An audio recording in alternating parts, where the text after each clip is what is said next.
our group is Marketing Mayhem, and we are going to present on Plato's Closet. So I'm going to start off by telling you guys a little bit about Plato's Closet. So this business is a teen retail slash resale franchise business. They have 472 locations as of 2017 within the United States and outside of the United States. They've actually done really well for being a franchise business, and they've been featured in Entrepreneur magazine as well as Forbes magazine. So what they do is they purchase name brand gently worn clothing and then resell them at a lower price. My group members are going to go into more detail on each part of the buying phase and target market and all that within the rest of the presentation. So they also purchase and resell shoes and accessories, not just clothing, and they're seeking customers to bring in trendy and fashion forward styles in order for them to sell. So now let's get going with the rest of the presentation. Hi, I'm Noemi, and I'm going to present about situational analysis, internal. Plato's Closet wants to be viewed more than just a thrift shop. They want to be seen as a place where anyone could buy and sell used, trendy, and brand name clothing. They purchase their items from individuals at one-third of a price to make a profit. When items don't sell, they have events such as the dollar item, or they just stop buying that certain item. Situational analysis customers mostly consist of female teens and young adults. The inventory consists of upper-class individuals selling their trendy clothing. Their purchases could be made in their physical location, which customers could buy brand name clothing at a fraction of the original price. The loss of potential customers is due to Plato's Closet being seen as a thrift store and not many people being aware of what Plato's Closet is or what they have to offer. Another is that some of their clothing might not always be up to date, or they could be higher or similar price at a retail store where they could just buy it as new. Situational analysis external. They have competition with other Plato's Closet, as Plato's Closet is a franchise, so they have to make sure that their own location, they can retain those loyal customers to only buy from that location. They also have competition with Buffalo Exchange, which is similar to Plato's Closet with buying and selling of used clothing. Plato's Closet is economically growing as more and more people would want to buy brand name clothing at a reduction of the original price. Social cultural trends are critically impacts Plato's Closet, as employees need to keep up with current trends, since current trends always change, especially as media has been a huge impact to Plato's Closet and everyone else.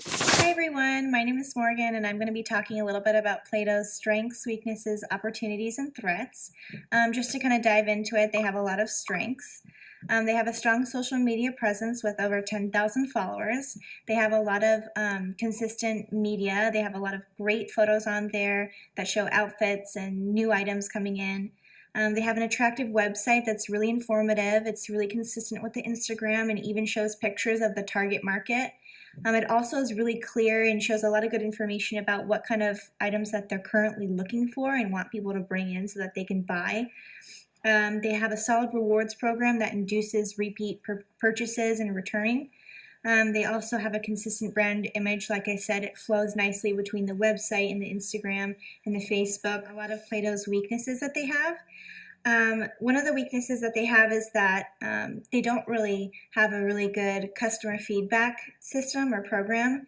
They really rely on Yelp to kind of get feedback.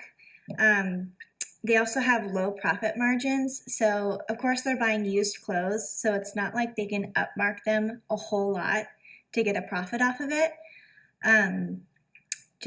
That's kind of the way it is on the resale market. You can't profit off of something that's not worth as much because it's depreciated in value. And we're not talking about big ticketed items here. It's clothing and it's used. So they end up relying heavily on sales volume because each piece is going to give them so little back when people buy it. So they want people to buy more. People have to buy more in order for them to reach some of their sales goals, which is kind of difficult, especially when your target market is people who don't have a whole lot of expendable opportunities that they could take advantage of, is that they have such really they have really amazing content on their Instagram. They need to kind of just give it legs and attach like an ad to it essentially, and kind of run with it so that people can see those more of those amazing photos.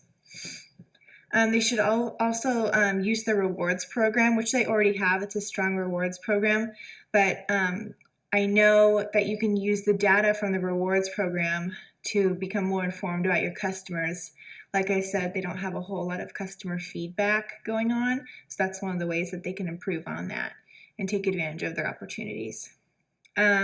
They could also offer more value. I'm going to start talking a little bit about Plato's threats, their external threats to be more specific. One of the things that our interviewee mentioned was that that location competes with another franchise location nearby.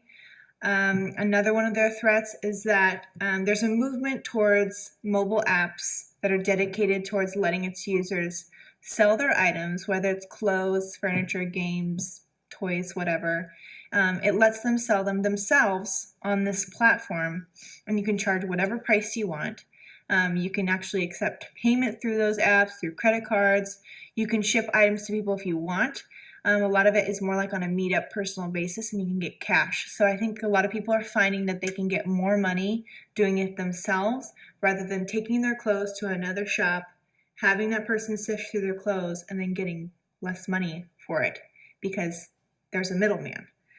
Developing competitive advantage. Company uses social media such as Instagram and Facebook. They can use celebrities or famous public figures to use outfits and promote them of what Plato Closet has to offer. They could also share events like the dollar sale event. They also have the ability to buy all season clothing as their stores are much larger than their competitors like Buffalo Exchange.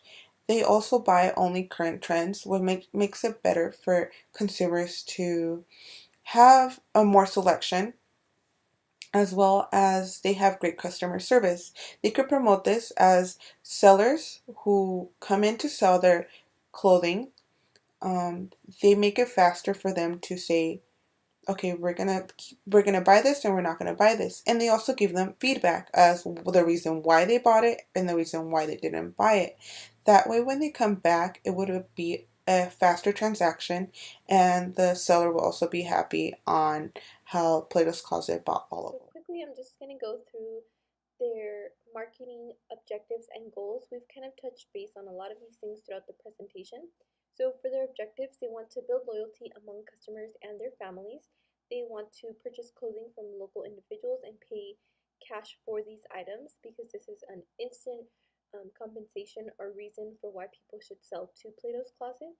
And the corporate is constantly working with franchisees to better their businesses. They really want to help them grow and make as much profit as they can. So, for goals, they want to provide fashion forward and trendy clothing.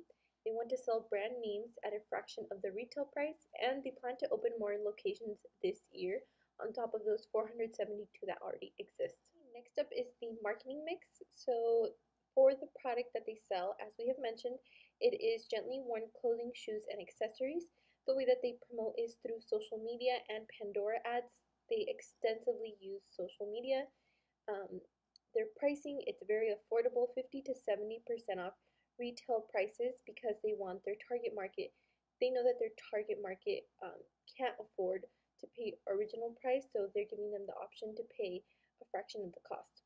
For distribution, they have a very exclusive and selective distribution process.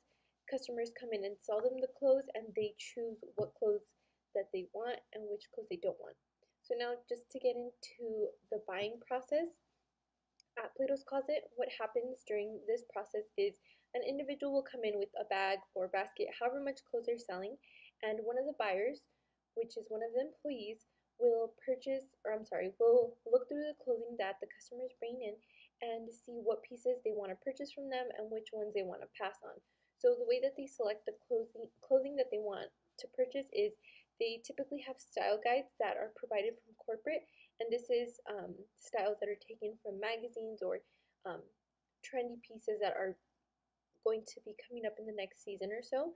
The employees also are kind of just required to know what young female demographic is looking to wear, males as well.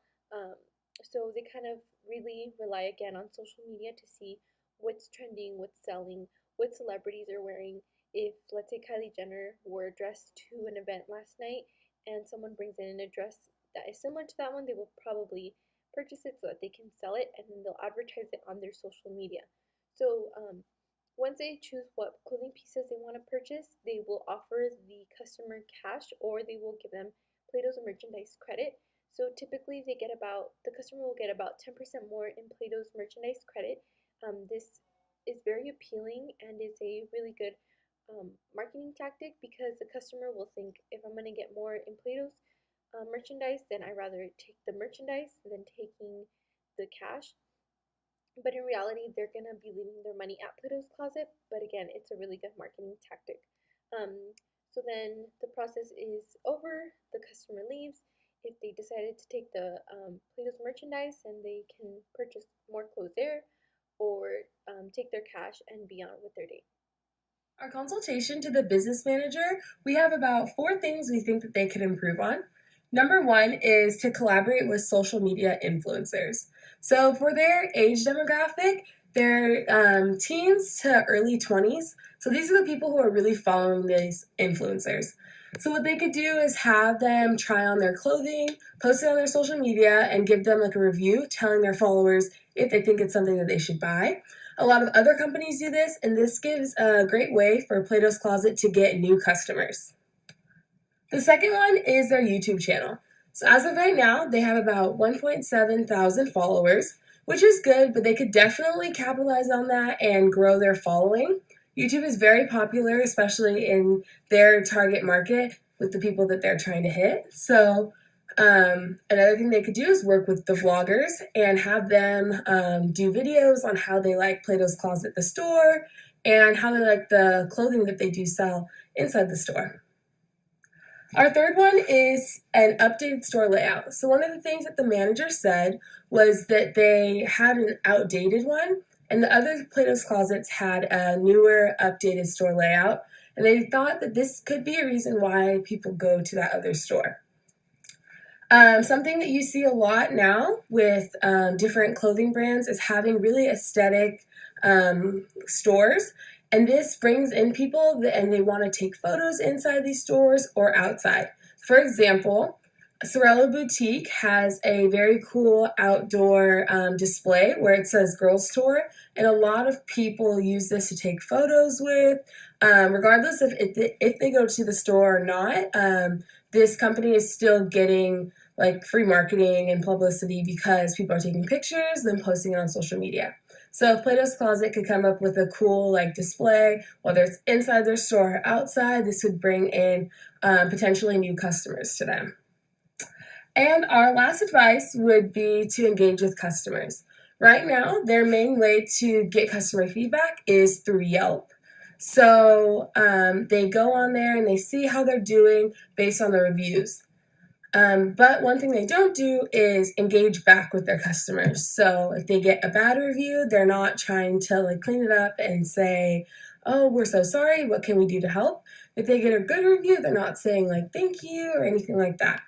So definitely engaging with them and responding to those posts, seeing what's wrong would be great. Another thing that they could do with Yelp is to give them customers that come in and who leave a good Yelp review, maybe a 10 to 15% discount. So this would just encourage people to come back. But then it also helps with their Yelp presence and shows people that they have like good feedback on there and that people do like going to Plato's Closet. That concludes our presentation. Thank you.